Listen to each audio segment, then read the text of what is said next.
திருச்சிற்றம்பலம். ஓம் விக்னேஸ்வராய நமக. அன்பர்களே, இந்த பகுதியிலே நாம் பார்க்க இருப்பது பண ஈர்ப்பு விதிகள். இதில் நம்ம பொருளாதார ரீதியாக சமுதாயத்தில் 3 முப்பெரும் பிரிவுகள் இருக்கிறது. 1, ஏழ்மையான நிலையிலே இருப்பவர்கள். 2, நடுத்தர வர்க்கங்கள், மிடில் கிளாஸ். அடுத்து உயர்ந்த நிலை பணக்காரர்கள், ரிச் ஃபெல்லோஸ். இப்போது இந்த 3 வர்க்கத்துக்கு இடையில் இன்னும் 2 பிரிவுகள் இருக்குது. அதாவது பிலோ மிடில் கிளாஸ், அதாவது நடுத்தர வர்க்கத்தை விட்டு கீழே இருப்பவர்கள். இவங்க ஏழ்மை நிலைக்கும் நடுத்தர வர்க்கத்துக்கும் இடையில் இருப்பாங்க. அடுத்தது அப்பர் மிடில் கிளாஸ். இவங்க பணக்காரர்களுக்கும் நடுத்தர வர்க்கத்துக்கும் இடையில் இருப்பாங்க. அப்போ மொத்தம் 5 பிரிவுகளாக நம்ம என்ன செய்யலாம், இந்த சமுதாயத்தினுடைய பொருளாதார ஏற்றத்தாழ்வுகளை நம்ம என்ன செய்யலாம், வகுக்கலாம். இப்போ இதில் பார்த்திங்கன்னா, இந்த நடுத்தர வர்க்கம் என்று சொல்லப்பட்டவர்கள் ஓரளவு நல்ல வசதியாக இருப்பார்கள். கடன் பிரச்சனை அவ்வளவா இருக்காது.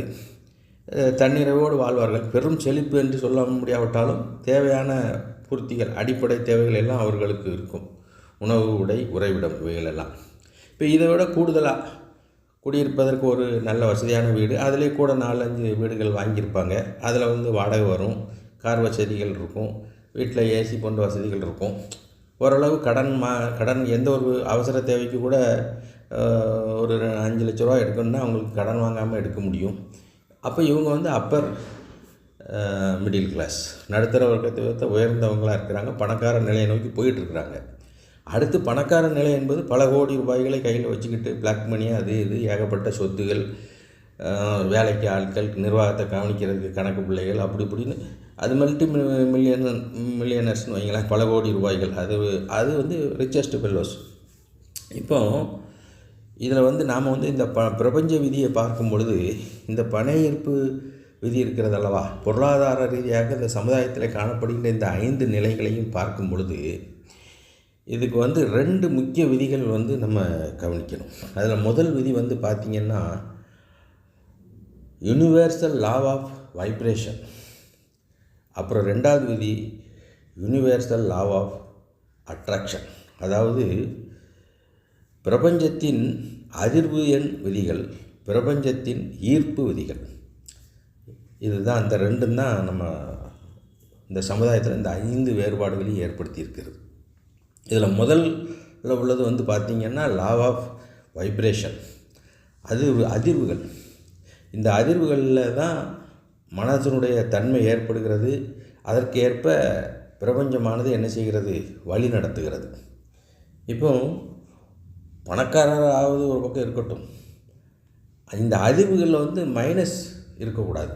அதாவது நெகட்டிவ் வைப்ரேஷன் என்று சொல்லக்கூடிய எதிர்மறை அதிர்வுகள் இருக்கக்கூடாது. பாசிட்டிவ் வைப்ரேஷன் இருக்கணும், நேர்மறை அதிர்வுகள். அதனால் முதல்ல பார்த்திங்கன்னா, இந்த நெகட்டிவ் வைப்ரேஷன் அதிகமாக இருக்கிறவங்க தான் ஏழைகளாகவும், அதை விட கொஞ்சம் உயர்ந்த நிலையில், அதாவது பிலோ மிடில் கிளாஸாகவும் இருப்பாங்க. ஏழைகளாக இருக்கிறது அவங்க அது ஒரு கஷ்டமான நிலை. அடுத்து நடுத்தர வர்க்கத்தை விட குறைந்த நிலை, நடுத்தர வர்க்கமாக இல்லாமல் அதை விட குறைஞ்சி அடிப்படையாக ஒரு வாடகை வீட்டில் இருப்பாங்க. அவசரத்துக்கு பணம் ரொம்ப எடுக்க முடியாது. தன்னை போல் அந்தந்த மாதம் பட்ஜெட் ஓடிக்கிட்டு இருக்கும். திடீர்னு அவசரத்துக்கு ஒரு 25,000 எடுக்கணுன்னா யார்கிட்டையாவது அவசரத்துக்கு போய் கடன் வாங்குவாங்க. அப்புறம் அந்த கடனை கொஞ்சம் கஷ்டப்பட்டு சில செலவுகளை எல்லாம் குறைச்சி அதை அடைப்பாங்க. இப்படியாக வாழ்க்கை ஓடிக்கிட்டு இருக்கும். இதில் இந்த கடன் பிரச்சனைகள் தனியார் கடன்னு சொல்லி அதிகமான வட்டி கொடுக்குறவங்கக்கிட்ட போய் இவங்க கடன் வாங்கிட்டாங்கன்னா அப்புறம் அவங்களுடைய வருமானம் பூரா அந்த வட்டி கட்டுறதுக்கு தான் காணும். தனியார் தாதாக்கள்கிட்ட போய் சிக்கிக்கிட்டாங்கன்னா அப்போ அவங்க அப்படிப்பட்டவங்க திரும்ப அவங்க ஏழ்மை நிலைக்கு போயிடுவாங்க. அப்போது இந்த முதல் நிலையில் இந்த ஏழ்மை நிலை, அதை விட கொஞ்சம் பொருளாதார ரீதியாக இந்த நடுத்தர வர்க்கத்தை விட கீழ்நிலை, இந்த 2 நிலையை முதல்ல நம்ம பார்ப்போம். அதாவது இந்த 2 நிலைக்கும் காரணம் என்னவென்றால், அதிகமான நெகட்டிவ் வைப்ரேஷனால் பாதிக்கப்பட்டவங்க.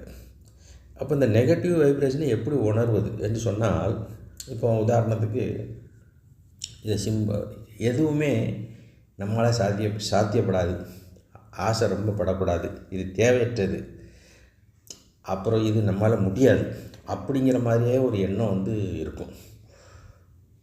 அந்த எண்ணங்கள் வந்து அவங்கள வந்து வாழ்க்கையில் என்ன செய்யும், அப்படியே என்ன செய்யும்னா அவங்களுடைய அந்த பொருளாதார ரீதியாக அந்த கட்டுப்பட்ட நிலைக்கு அவங்கள பழக்கிறதுக்கு அது வந்து அவங்கள முயற்சி பண்ணுது. இந்த எண்ணங்கள் அதிகமாக அது கான்கிரீட்டாக செட் ஆகிட்டுனா அதற்கு பிறகு பிரபஞ்சம் என்ன நினைக்கும், இவன் இதுக்குள்ளே செட் ஆகிட்டான், இவன் இப்படியே வாழ்ந்துக்கிடுவான், அப்போ இவனுக்கு இதே போதும், நம்ம இப்படியே இவனை வழி நடத்துவோம் அப்படின்னு சொல்லி விட்டுரும். அதற்கான முயற்சிகள் வேறு மாதிரி பிரபஞ்சம் செயல்படுத்தும். அப்போ என்ன செய்வாங்கன்னா அவங்க அந்த ஏழ்மையை ஏற்றுக்கிட்டு வாழ பழகிடுவாங்க. அப்போது போராட்ட குணம் இருக்காது.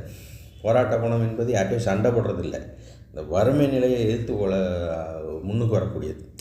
இப்போ இந்த லா ஆஃப் வைப்ரேஷனில் இந்த நெகட்டிவ் வைப்ரேஷன் வந்து எப்படிலாம் உருவாகும் தெரியுமா? இப்போ உதாரணத்துக்கு ஒரு தேவையில்லாத ஒரு கம்பேரிஷன் பார்ப்பாங்க.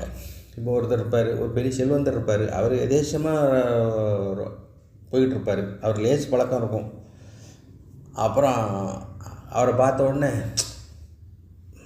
புது பணக்காரன் வாரான் அப்படின்னு மனசில் நினைக்கிறது.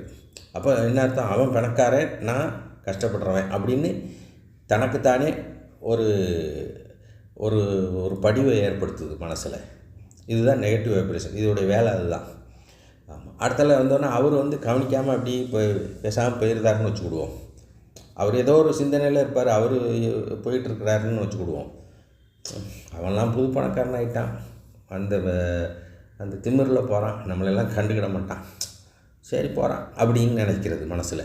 அப்போ என்ன அர்த்தம், அவன் உயர்ந்தவன் ஆகிட்டான், அவன் நம்மளை கண்டுக்கிட மாட்டான், நம்ம ரொம்ப சாதாரணமான ஆள் தான் அப்படின்னு சொல்லி அதாவது அப்படியே பதிவு பண்ணுது, உங்களை தயார் பண்ணுது, அந்த மனசை அப்படியே தயார் பண்ணுது. நீ இதெல்லாம் ஏற்றுக்கிட்டு வாழணும், உன் தலையெழுத்து அவ்வளோதான் அப்படிங்கிற மாதிரி கொண்டு வருது. அதுக்கடுத்தால சரி இப்போ இந்த சூழ்நிலையை மாற்றி பார்ப்போம். அவர் அந்த பணக்கார தற்செயலாக வராரு, கண்டுட்டு பேசுகிறாரு, என்ன எப்படி இருக்க, நல்லா இருக்கியா, ஒரு நண்பன்னு வச்சுக்கிடுவோம், பெரிய பணக்காரர் ஆகிட்டார் திடீர்னு, என்னப்பா எப்படி இருக்க, சரி எங்கே வேலை பார்க்க அப்படின்லாம் விசாரிக்கும்போது இவர் சில வார்த்தைகளை சொல்லிவிட்டு அவர் ஏதோ ஒரு பேசும்போது கொஞ்சம் செல்வ செழிப்பில் ஏதோ ஒரு இதில் ஒரு ஃபோன் எடுத்துக்குன்னு ஒரு ஃபோன் கொஞ்சம் இருப்பா, நான் ஃபோனில் முக்கியமான ஆள் வரார் அப்படின்ட்டு பேசும்போது அவர் தற்செயலாக அப்படியா, சரி அது எவ்வளோ சொல்கிறாங்க, 2 கோடி சொல்கிறாங்களா, முடிச்சிருங்க அப்படின்னு சொல்லிவிட்டு ஒரு முக்கியம் அப்படி சொல்லிவிட்டு அவர் போயிடுவார்.